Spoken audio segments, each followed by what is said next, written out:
पहला सवाल, कौन से नबी थे जिन्हें अल्लाह ने सीधा आसमान पर जिंदा उठाया?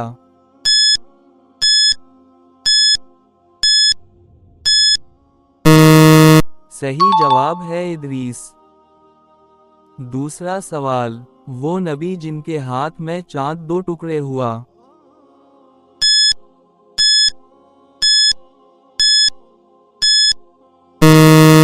सही जवाब है हजरत मोहम्मद। तीसरा सवाल, हजरत आदम अलैहिस्सलाम की ज़ूजा का क्या नाम था?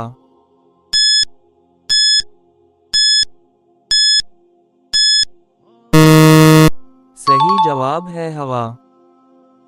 चौथा सवाल, नबी ने अपनी जिंदगी में कितनी जंगों में बनफस नफीस शिरकत फरमाई?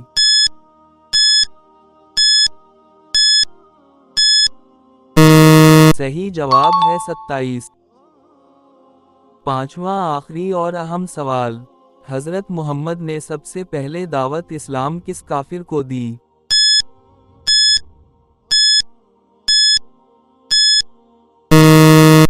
इसका जवाब आप कमेंट में दें।